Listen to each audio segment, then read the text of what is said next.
काम करती हैं, रब का रूप दुआएं हैं, सब बेदाम करती हैं। तो सर्वप्रथम बहुत बहुत धन्यवाद आप लोगों का यहाँ आने के लिए। और मैं एसीपी सर को, चूंकि समय की पाबंदी है, तो मैं ज़रूर कहना चाहूँगी कुछ शब्द उनके लिए जो मैंने लिखे थे। उनकी जो पुस्तकें हैं कानून के लिए, उनके बारे में मैं चंद शब्द कहूँगी। जो उनकी पुस्तक है भारतीय न्याय संहिता एवं पुलिस प्राथमिकताएं, भारतीय न्याय संहिता एवं पुलिस प्राथमिकताएं, यह इनकी पुस्तक है जो प्रकाशित हो चुकी है बड़े किरण बेदी जी के साथ और बड़े बड़े नामी लोगों के साथ, और ये पुस्तक भी बहुत चर्चा में है। भारतीय न्याय संहिता एवं पुलिस प्राथमिकताएं ने रचा नया आयाम, जागरूकता बढ़ती चली और बड़ा कानून का ज्ञान, जागरूकता बढ़ती चली और बड़ा कानून का ज्ञान, कानून ज्ञान बढ़ता रहे, रहे लोग सतर्क, मानवता संभली रहे बिन भेदभाव और फर्क। ये मेरे शब्द थे इनकी पुस्तक के लिए। और साथ ही साथ चंद शब्द, कानून क्षेत्र में कदम धरा, एसएससी मेरिट में आया प्रथम नाम, कानून क्षेत्र में कदम धरा, एसएससी मेरिट में आया प्रथम नाम, राष्ट्र सेना, राष्ट्र सेवा दिल में थी, दिल से किया देश सेवा काम, दिल से किया देश सेवा काम। मैं चाहूंगी कि सर 5 मिनट आप दें और अपनी पुस्तक के बारे में जरूर हमारे ऑडियंस को बताएं। तो जोरदार तालियों के साथ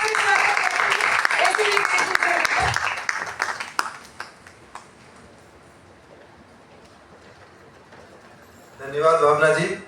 ये पुस्तक लिखने की प्रेरणा मुझे अपने परिवार से मिली, जिस देहात गांव से मैं आता हूँ वहाँ से मिली।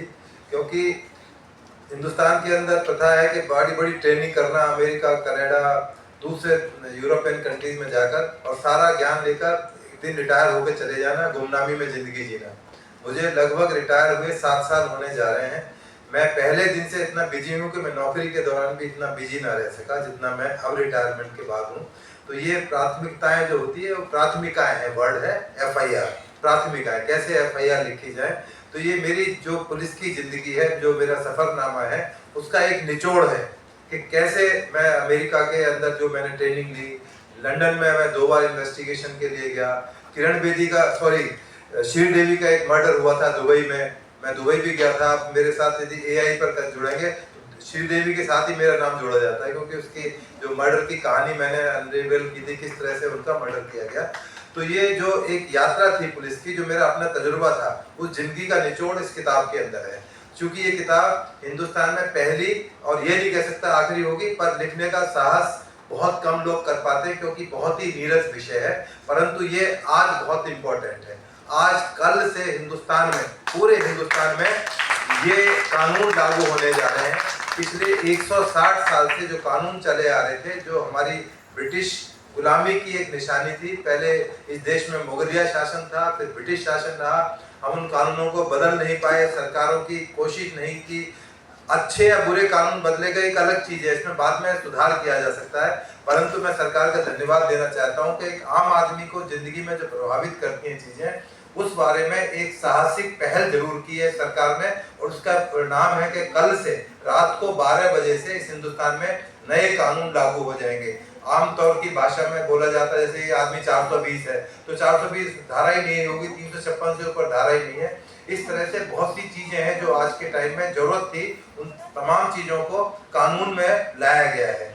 जैसे आप पहले कोई भी एफआईआर लिखवाने थाने जाना पड़ता था, सुनवाई नहीं होती थी, बात नहीं की जाती थी।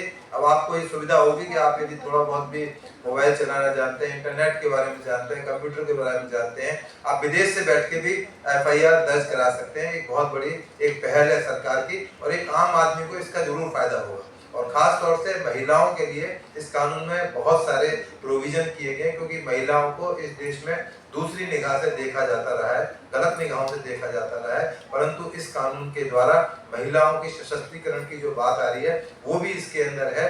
देश में कैसे जो विरोधी ताकतें हैं टाइम एंड अगेन आती रहती हैं, उनको कैसे निपटा जाए, उसके बारे में बहुत सख्त कानून लाए गए हैं, जिससे कि एक मैसेज समाज के अंदर पहुंचे कि यदि इस देश के बारे में, भारत के बारे में यदि आपने कोई इस तरह की चीज़ की कि इसको कमज़ोर करने की कोशिश की, तो सरकार ने वो कानून बनाया कि आपको सालों साल जेल में रहना पड़ेगा और बहुत भारी जुर्माना देना पड़ेगा। तो इस किताब का निचोड़ यही है। अभी एक किताब मेरी एक अंडर पब्लिकेशन है, ये FIR लिखी गई। FIR के बाद में पुलिस कैसे इन्वेस्टिगेशन करेगी वो भी एक रास्ता बताता है। इस हिंदुस्तान में बड़े बड़े IPS ऑफिसर, बड़े बड़े सीनियर ऑफिसर्स स्टार लगा के रिटायर होते हैं, अशोक तोप तलवार, परंतु इतनी हिम्मत नहीं कर पाते अपनी हिम्मत से, तजुर्बे से कोई किताब लिखनी चाहिए।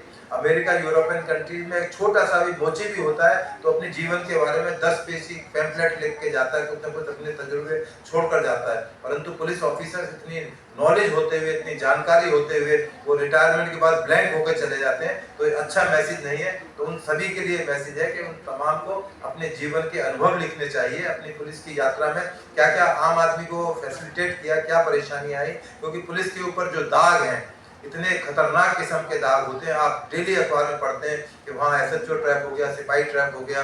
ऊपर वाले अधिकारी हमेशा बचते रहे, परंतु अब वो टाइम बदलेगा, या रेस्पॉन्सिबिलिटी फिक्स होंगी। यदि आपने नहीं किया तो आप भी जिम्मेदार हैं, आप भी जिम्मेदार हैं, ऊपर तक उनकी जिम्मेदारियां फिक्स होंगी। यही इस किताब का निचोड़ है। मैं उम्मीद करूंगा ये मेरी जो किताब है मैंने किसी व्यावसायिक उद्देश्य से नहीं लिखी है कि मैं पैसा कमाऊं। ईश्वर का आशीर्वाद है। मेरा एक ही बेटा है, वो ऑस्ट्रेलियन सिटीजन है, बाहर रहता है, भाई बहन अमेरिका में रहते हैं। केवल इस किताब के द्वारा मैं अपना मैसेज देना चाहता था, जो मेरा मैसेज जा चुका है। किताब फ्लिपकार्ट पर, अमेजोन पर, ऑनलाइन तमाम सोशल मीडिया पर अवेलेबल है। क्योंकि मैं फिर बता रहा हूँ कि किताब पहली और आखिरी तो नहीं कह सकता, तो इसलिए ये किताब आज बहुत डिमांड में है। लोग इसको पढ़ते हैं, जानते हैं। आम आदमी के लिए लिखी गई है, शुद्ध हिंदी भाषा में लिखी गई है। मैं उत्तर प्रदेश, आगरा में मेरा जन्म हुआ है, तो मेरी जो भाषा रही है पूर्णतः हिंदी और बिल्कुल संस्कृत में भाषा रही है। तो उसका आशीर्वाद रहा है परमपिता माता सरस्वती का कि मेरे ऊपर जो है उनकी असीम कृपा रही है, उसी के लिए मैं साहस कर पाया हूँ। परंतु जो दूसरी किताब आ रही है ये इंग्लिश में है। आज की डेट में गूगल ऐप के अंदर आप उसको ट्रांसलेट कर सकते हैं, वर्ल्ड की किसी भी लैंग्वेज में ट्रांसलेट किया जा सकती है। मैं उम्मीद करता हूँ जिस दिन दूसरा प्रोग्राम होगा तो दूसरी किताब भी मेरी लॉन्च होगी और मैं नेक्स्ट टाइम आपके लिए किताब भी लेकर आऊँगा। धन्यवाद।